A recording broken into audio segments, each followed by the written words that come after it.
আস্তে আস্তে ভারতের সাথে মার্কিন যুক্তরাষ্ট্রের সম্পর্ক তিক্ততার দিকেই যাচ্ছে। বিরোধ শুরু হয়েছে পণ্যে শুল্ক ছাড় নিয়ে।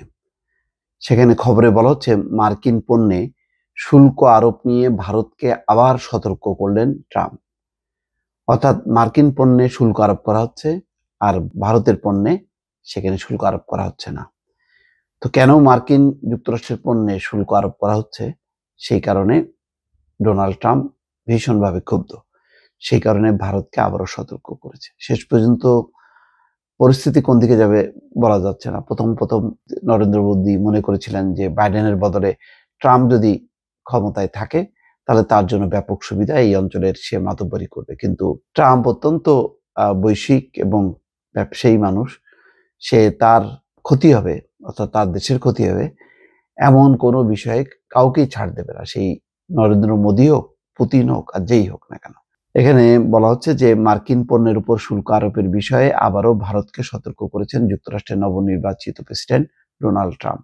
এখনো ট্রাম্প দায়িত্ব শুরু করেনি, তার আগেই কিন্তু ট্রাম্প সব হিসাব নিকাশ করছেন যে কাকে কি ওষুধ দেবেন। ভারত ও যুক্তরাষ্ট্রের মধ্যে দ্বিপক্ষীয় বাণিজ্যে যে বিরোধ রয়েছে তার সর্বশেষ বক্তব্যের মাধ্যমে আবারও সেটি ফুটে উঠেছে।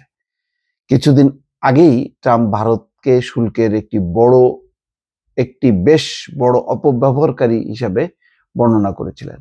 সোমবার ডোনাল্ড ট্রাম্প আবারও জানিয়ে দিয়েছেন যে ভারত যদি মার্কিন পণ্যে শুল্ক আরোপ অব্যাহত রাখে তাহলে তিনি পাল্টা শুল্ক আরোপ করবেন।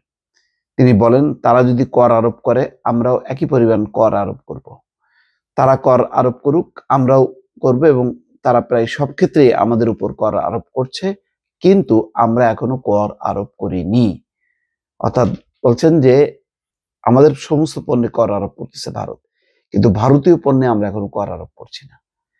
সেই কারণে বলছেন যে মার্কিন পণ্যে কর আরোপ করা যাবে না, যদি করে তাহলে আমরাও পাল্টা করব। ভারতীয় গণমাধ্যম ইকোনমিক টাইমসের প্রতিবেদনে বলা হয়েছে, বিভিন্ন দেশের সঙ্গে বাণিজ্যের ক্ষেত্রে ট্রাম্পের মূল ভাবনা হলো এক ধরনের সমতা রাখা। 2017 থেকে 2021 সাল পর্যন্ত যখন তিনি প্রথম দফায় মার্কিন প্রেসিডেন্ট হিসেবে দায়িত্ব পালন করেন, তখন কৌশল ও নীতির কথা তিনি প্রচার করেছেন। বাণিজ্যের ক্ষেত্রে ভারত সুরক্ষাবাদী নীতি অনুসরণ করে বলে আন্তর্জাতিকভাবে পরিচিতি রয়েছে। মার্কিন পণ্যে উচ্চ হারে শুল্ক আরোপ করার কারণে এর আগেও ভারতের সমালোচনা করা হয়েছে। সর্বশেষ দেওয়া মন্তব্যে ট্রাম্প বিশেষ করে ভারত ও ব্রাজিলের কথা উল্লেখ করেছেন। তিনি বলেছেন, পারস্পরিক শব্দটি গুরুত্বপূর্ণ। ভারত যদি 100% শুল্ক আরোপ করে তাহলে কি আমরা কিছুই আরোপ করব না? ডোনাল্ড ট্রাম্প এর আগে ভারতকে ট্যারিফ কিং বা শুল্কের রাজা হিসেবে বর্ণনা করেছিলেন। হার্লি ডেভিডসন মোটরসাইকেল আমদানিতে ভারত যে উচ্চ হারে শুল্ক আরোপ করে তা তিনি উল্লেখ করেছিলেন। যদিও পরে ভারত শুল্ক কমিয়েছে, তারপরও ট্রাম্প সমালোচনার মুখে রয়েছেন। তিনি বলেছেন ভারত অনেক বেশি শুল্ক নেয়। তার মানে হচ্ছে কোনো ছাড় না, এবং ভবিষ্যতে নরেন্দ্র মোদী যেভাবে মনে করেছিল যে ট্রাম্পকে ব্যবহার করবে, সেটা সম্ভব না।